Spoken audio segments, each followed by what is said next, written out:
So to get to Microsoft Forms, you can just go ahead and type Microsoft Forms in your browser. It'll search, and the first result is almost inevitably going to be your Microsoft Forms homepage. It may prompt you to sign in. However, if you're already signed in on the page, you can just go and you're on Teams or Outlook or anything within the Microsoft ecosystem. You can actually just go up to this little 9 by grid. And within here, you're going to see all of these applications. These ones at the top are obviously kind of most commonly used, either over time or just in general by people. But you're going to go ahead and see one here called Forms. If you click on that, it'll take you to a home page that looks like this, with some basic kind of templates and things like that, and then some information below as well as groups. So today, the intent of my form is actually, I'm building out a sequence for people since Walt Disney World just announced their 2024 package release. I'm building out a sequence so people can go ahead and get that information over to me. Commonly, I do push them to book time with me, but some of them have booked time with me and we just need a little bit more information. Or I do have some clients that I've worked with in the past who I don't actually need to get their, kind of get them on the phone again. So I'm going to go ahead and title this one, and it's going to give me this in like huge screen. I'm not going to use that. I'm going to use an alternative picture here in just a little bit, and I'll show you that. However, in the meantime, I'm just going to leave this sitting here, mostly just to remind me to come up and fix that. I have gone ahead and pre-written some of my information. So right now I'm saying basically, please use this form when you're ready to start working with me. The first step is to gather information, how many quotes I reply, and just kind of giving them some information on how we work together. So once you've gone ahead and titled it, you're actually going to start your first section. And so here, the first thing that I need is their full name. So what is their full name, right? And so we're going to go ahead and choose that as their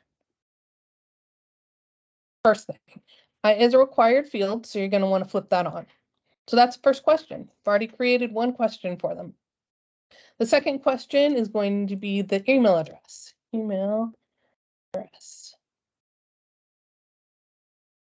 And again, it's going to remain required until I turn it off. So that is one nice thing. Once you start a required, kind of process, it's going to remain that on. And you can see that it's required by this little red dot up, or little red asterisk up by the title.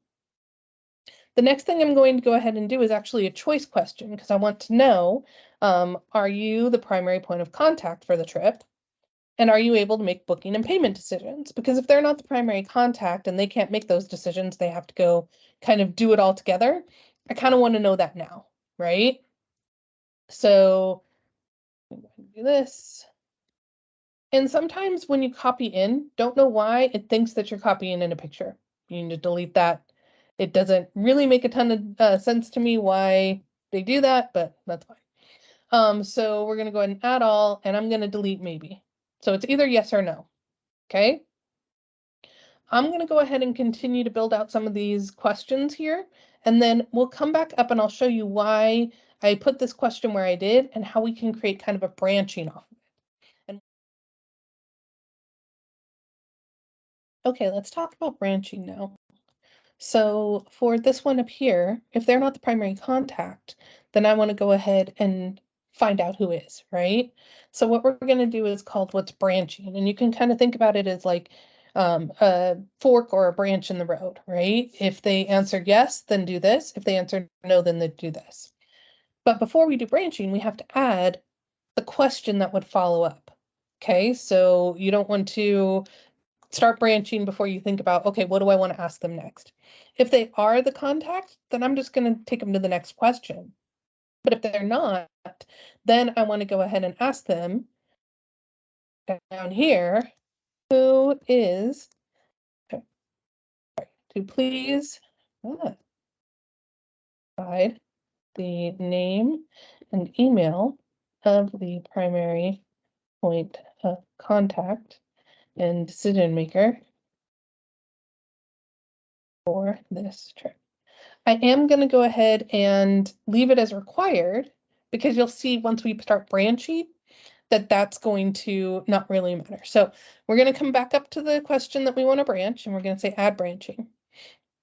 And so basically here it's going to say, are you the primary part of contracts of the trip? Are you able to make booking payment decisions? If they answer yes, I want to go to question number 5. They don't need to answer question number 4. But if they go here, then I want them to go to question number 4. You can keep it as next. I personally like to have just visibly see where they're going to be jumping to a little bit clearer. So for me, going from 3 to 5 or going from 3 to 4 makes a little more sense for me. And once I've set that up, I'm just going to go ahead and hit back. And so now that one has branching. And we'll continue down. And there were a couple others here that I wanted to add here, which was, are you familiar with Walt Disney World Resort and Tiers? So I'm going to go ahead and put a multi-choice question in here, which means that they can have multiple answers. So I'm going to go ahead and ask them to please pick 3 to get quotes if they're familiar with it. If they're not familiar with it, then they won't get this question, and you'll see that branching here in a moment. So I'm going to go ahead and take just a moment and copy in all of the options here, which are quite long. And you can add pictures. So like if I wanted to add a picture of the contemporary resort, but right now I'm not really quoting them, so I'm not trying to sell them hard on a particular resort. I really am just trying to have them come in and get the information so that I can make their vacation and their initial quote kind of geared towards what their preference is. And see at the top, I said, please choose up to 3 that you would like quoted. Please note that I don't support booking at campsites at Disney Fort Wilderness because we're not getting commission there anymore. So I'm going to go ahead and change that. And I'm going to go at most. So you can put equal if you want to force them to choose 3, but at most I want them to choose 3. Okay. And again, I'll come back and branch the one above. So if they're not familiar with the Walt Disney World Resorts and Tiers, I don't want them to answer this next question, right? So let's come in here and we're going to add branching. Are you familiar with the Walt Disney World Resorts and Tiers? Yes, cool. Then I want them to go ahead and tell me 3 that they want. No, then I don't want them. I'll just pick for them and work within their budget as best as I can. And so in this view, you can see where all those questions are that branch versus that are just straight questions. And how that looks to a client, I'll show you here in just one second. So you can go ahead and click on style in the upper right and it'll give you some options here. You can change your backgrounds and all of that. The thing you're going to want to make sure you do though is go into preview, and you can actually pretend to fill out this form. So okay, and if you're the primary point of contact, you'll see yes, it's going to go ahead and just skip you. The numbering of these questions will be, relative to what they choose. So if I choose yes, it's going to tell me 4 is who else is going with you. If I tell you say no, it's going to branch me to the other things. So again, if you want to do this, it'll stop at every branch question and then continue more. So no, I'm not familiar, yada, yada. So you can kind of mess around and even hit submit. You can see how that'll experience will look on mobile as well.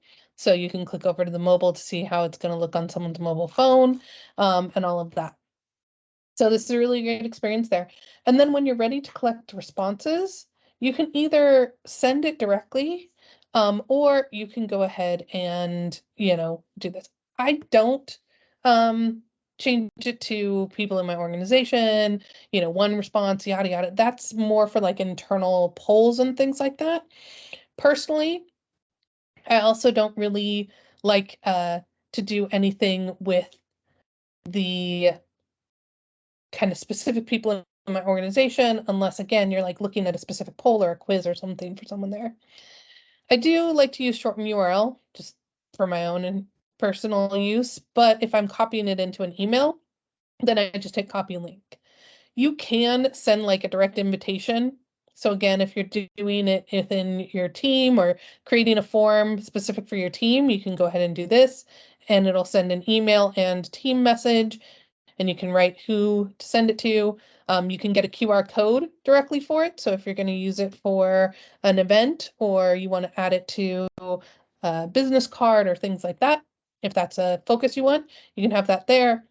And then if you want to embed it on your website, the form, you also have the option to grab the, iframe code here and embed it on your form if you're familiar with doing that. For me, I'm just adding it actually into a MailerLite email that I'm sending out. So I'm just going to copy the link and then add that to the email and send it out. And it will be all ready to go. And once you have responses, you'll come back in here and you'll be able to see those directly here. Okay, so I've gone ahead and added that to my email in MailerLite so that can go out. There's some few more settings here that I find really helpful. So if you go into settings, make sure you have anyone can respond. If it's only people in my organization or people in, it's going to ask them to sign in. So you really need to make sure anyone can respond is turned on. Then for here, you're going to want to go ahead and options for responded. Accept responses. If you want to have an end date, so for example, like this particular one for May, since I want to get all of these in, I want to say May 20th at, basically midnight, right? So if there's a specific timeline that you only want this living for, you can put that on. You can hide, submit another response. So if they want to, choose multiple dates, I don't do that on these forms, just because they may want to submit multiple times, may have multiple dates in mind. And then the thing that I do recommend doing is customizing your thank you message. I would go ahead and say thank you.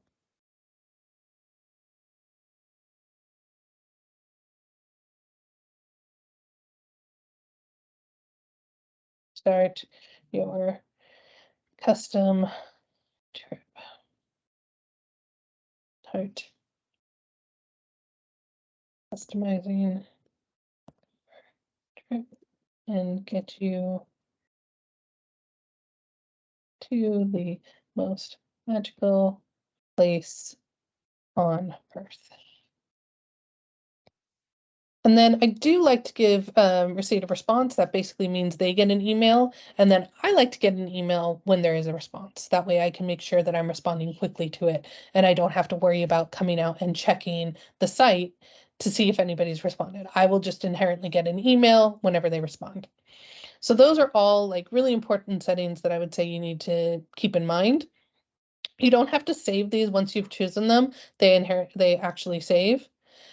The last thing I'll share with you is collaborate or duplicate. So you can share it as a template.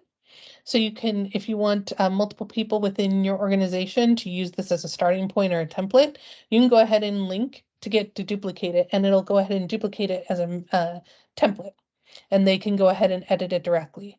If you want to collaborate with someone, so if you have a VA or someone else you're working with on this and you want them to be able to just kind of come in and edit some of the questions and things like that, or view the responses, you can go ahead and share the link so that they can collaborate with it as well. So it really just depends on, if you have a VA you're working with, or if you have other people who might find this form useful, they can go ahead and get the link to duplicate it. If you found this helpful at all, please do click like. Please subscribe to my YouTube channel. I do come out with videos every couple weeks as I find helpful and useful information for my travel agent clients that I think would help others, or in my own travel business, as I think it really would help you grow your business to new heights.